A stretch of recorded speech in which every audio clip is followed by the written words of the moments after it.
то время как в одни игры мы возвращаемся по вредной привычке, в другие заходим за медитативностью, а в третьих коротаем время с друзьями. Видишь пикчу эту на моем баннере? Это, короче, мои одноклассники в бане. Иногда ты из любопытства или абсолютно случайно натыкаешься на что-то, что выходит за рамки твоей зоны комфорта. Мы купили Дауду Сидж, он еще ни разу не играл. Блядь! Втягиваться в что-то совершенно новое не так-то просто. И чем больше оно будет отличаться от того, к чему ты привык, тем сильнее будет отторжение. Но именно такой опыт помог мне не только лучше понимать видеоигры, но и теперь открывать для себя целые жанры. А началось все с того, что я был казуалом. Все попадавшие ко мне тайтлы проходились на легком, часто скипая катсцены и не читая диалоги, пока одним летним днем я не наткнулся на... Вопреки всем слухам о игре для мазохистов, она казалась вполне проходимой. Да, тебя пранканут пару раз в начале, и возможно ты случайно завернешь не в тот район. Но если не дропать игру на первом часу, найти правильную дорогу не так-то трудно. Там ты неспешно привыкаешь к весу персонажа, учишь золотое правило не сражаться с толпой, после чего реальные проблемы тебе может доставить только гопник в переулке и кентавр в конце уровня. Первое опциональное, на втором мы пока остановимся. Каждый босс-файт или сложный эпизод в игре — это тест для игрока. В головоломках это проверка знаний. Знаешь ли ты, как перебраться на ту сторону? Сразу? Нет. Поэтому разработчики раскидывают для тебя подсказки, чтобы ты мог как-то к этому прийти. В экшен-играх это проверка навыков. Сможешь ли ты преодолеть весь уровень, не допуская более 5 ошибок? Если нет, повторяй сначала, пока не научишься. И такой подход нравится далеко не всем, так как он достаточно репетативный. А теперь мы возвращаемся к Dark Souls. Жанру экшен-РПГ, проверки в котором это комбинация навыка и знаний. Ты можешь заучить весь мувсет Минотавра и задушить его чистым навыком, но требования к последнему будут очень высоки. В отличие от аркадных игр, мы можем их занизить, компенсируя знаниями механик. Например, впервые в видеоиграх использовать собранные расходники. И тут тебе укнется то, как внимательно ты зачистил уровень перед боссом. Как минимум у тебя будет пара бомб, а особо внимательные могут откопать 3 мощнейших бафа молнии. Дальше, убив лучников, ты ведь убивал лучников, правда? Не терпеть же, пока тебе настреливают в спину.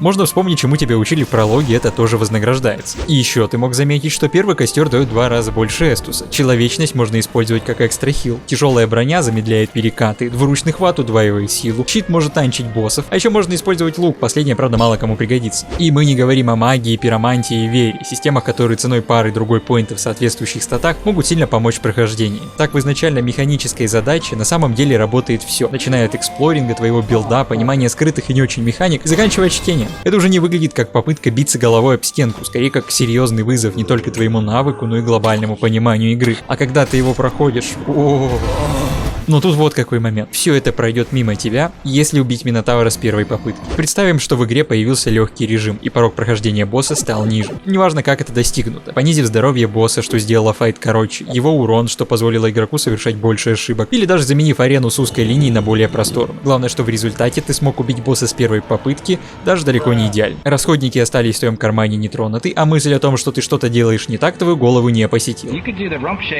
И если каждый последующий босс проходится таким же образом, завершить игру ты сможешь, но ее механики пройдут мимо тебя. И это очень часто случается с играми при прохождении на легком или среднем уровне сложности. Хороший пример — Ведьмак. Он требует от игрока очень мало. Легкие атаки, квест-щиточек, спам уворотов и надевай на себя вещи зеленой стрелочкой. Более чем достаточно, чтобы пройти всю игру. В редких случаях ты встретишь игрока, который пользуется чем-то кроме ласточки и грома. Чаще Геральда просто откармливают пельмени. И хотя здесь есть отличный бестиарий с расписанными уязвимостями чудищ, пользоваться ими нет необходимости. Так масла, зелье варенья и особые тонкости подхода к каждому чудищу запросто могут пройти мимо тебя. Гули.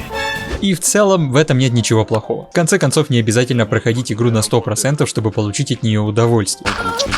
Что это было? А иногда ты понимаешь, что некоторые продвинутые механики лично тебе просто неинтересны. Тем не менее, ты когда-то чувствовал после просмотра фильма или аниме, что в нем было что-то помимо основного сюжета, какое-то скрытое послание, которое тебе считать не удалось. И хотя в целом ты все еще можешь быть доволен просмотром, я тот человек, который после идет смотреть часовые разборы на ютубе. И вот похожее чувство неполноценного опыта у меня вызывает прохождение игр на нормале. Это как закончить DMC с полным пониманием того, что SSS на твоем экране было 5% боевого времени.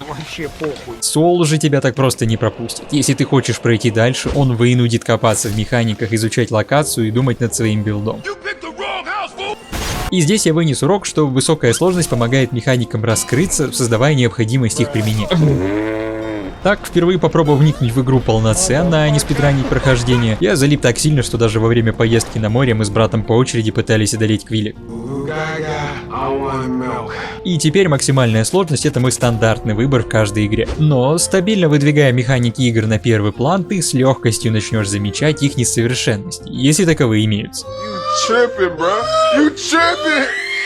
Скудное разнообразие, сломанный баланс или даже топорность в управлении, что при прохождении на нормале было незаметно, теперь всплывет наружу. Не помогает ситуации и то, что иногда уровни сложности создают простым скейлом статов. В общем, постоянно играя на харде, ты будешь получать как памятный хороший опыт, так и незабываемо ужасный. Не так давно по этой теме у StopGame начали выходить видео о высоких сложностях, сделанных правильно и не очень. Рекомендую как-нибудь ознакомиться. После того, как Dark Souls открыл для меня прелести сложности, я пробовал самые разные тайтлы в поисках свежего опыта.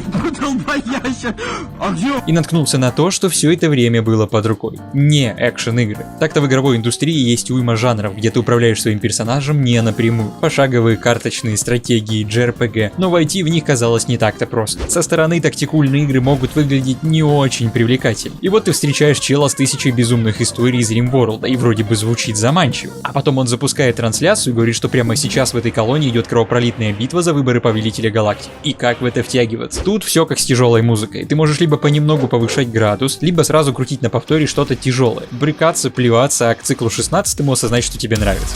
Для последнего метода важно взять что-то как минимум признанное народом. Иначе, продолжая аналогию, рискуешь познавать металл через казенный унитаз. Мои рекомендации: Darkest Dungeon, Divinity, XCOM, Persona. Если вкратце, это для Dark Soulsеров, это вызовет в тебе нездоровый интерес к настолкам, это для фанатов РЕН-ТВ, а Persona для анимешников.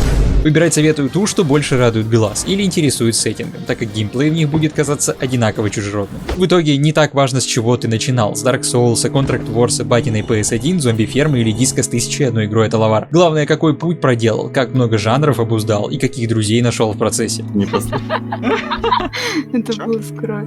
Ебать, скурой, бля, хорош. Хорош. Блять, что вы хотите от меня? Пиши в комментариях, какие игры стали переломными моментами в твоем геймерском пути, я с удовольствием все прочту. А пока можешь заценить вот этот ролик по колде или последний ролик на канале. Еще услышимся.